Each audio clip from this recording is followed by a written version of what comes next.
আসসালামু আলাইকুম, বেঙ্গলি কিচেনে সবাইকে স্বাগত। আজকে আবার আপনাদের সামনে ফিরে এসেছি। বন্ধুরা কেমন আছেন? তো ভালো আছেন, আশা করি আপনারা ভালো আছেন। আলহামদুলিল্লাহ আমিও ভালো আছি। গ্যাস জ্বালিয়ে কড়া বসিয়ে দিলাম, দিয়ে পরিমাণ মতন তেল দিলাম, লঙ্কা দিলাম, লঙ্কা এবার 5 ফোড়ন দেবো, 5 ফোড়ন দিলাম, দিয়ে ভালো করে নাড়াচাড়া করে নেবো। আজকে আমি সেদিনে গুড়ের আচার রেসিপি আপনাদের সাথে দেখিয়েছিলাম, আজকে চিনির আচার করে দেখাবো, আপনারা দেখতে থাকুন। দিয়ে এবার ভালো করে নাড়াচাড়া করে নিতে হবে। যে সকল বন্ধুরা আমার চ্যানেলে নতুন তারা সাবস্ক্রাইব অবশ্যই করবেন, ভালো লাগলে লাইক শেয়ার কমেন্ট করতে ভুলবেন। ভাজা হয়ে গেছে, এবার চিনি দিয়ে দিলাম, চিনিগুলো নাড়াচাড়া করে নেব। প্রথম থেকে শেষ পর্যন্ত দেখবেন বন্ধুরা, কেটে কেটে দেখবেন, না হলে বুঝতে পারবেন না। আমি যেভাবে বানাচ্ছি এইভাবে আপনারা একবার হলে বানিয়ে দেখবেন, অবশ্যই ভালো লাগবে। চিনি মেল্ট হয়ে গেছে, এবার আমি আমগুলো দিয়ে দেবো, সমস্ত আমগুলো দিয়ে দেবো। ফেসবুক থেকে যারা দেখছেন পেজটা আমার ফলো করবে। এবার এরকম করে নাড়াচাড়া করে নেবো। যে চিনি হয়ে গেছে, গাঁট পড়ে গেছে, কিন্তু ওইগুলো আস্তে আস্তে নাড়তে নাড়তে গলে যাবে, ভয় খাওয়ার কোনো কারণ নেই। এবার স্বাদ লবণ দিলাম মিষ্টিটা ব্যালেন্স করার জন্য, দিয়ে আমি ভালো করে আবার নাড়াচাড়া করে নেব। ভিনিগার দিলাম, বন্ধুরা। এই আচারটা আপনারা 1 বছর ধরে খেলেও খারাপ হবে না, সেই জন্য ভিনিগার দিলাম। দিয়ে এবার আমি নাড়াচাড়া করে নেব এইভাবে। আমার এই চিনির আমের আচারের রেসিপি আপনাদের কেমন লাগে অবশ্যই কমেন্টে জানাবেন, আর ভালো লাগলে অবশ্যই লাইক দেবেন। এভাবে নাড়াচাড়া করে নেব, ভালো করে নাড়াচাড়া করে নিতে হবে বন্ধুরা।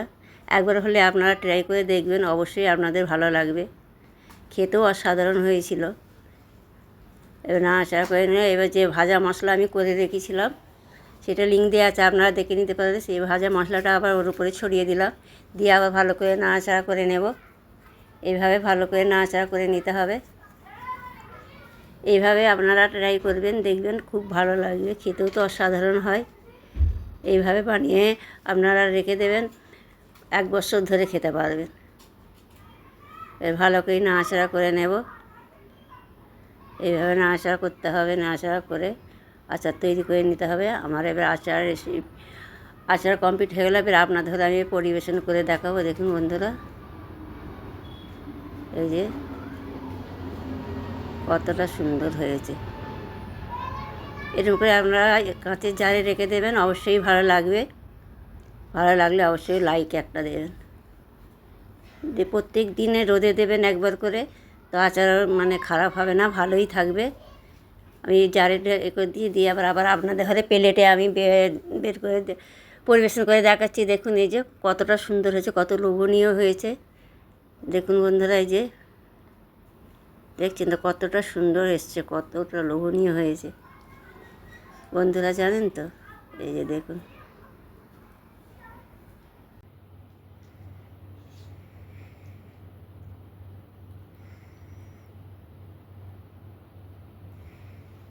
খুব ভালো হয়েছে।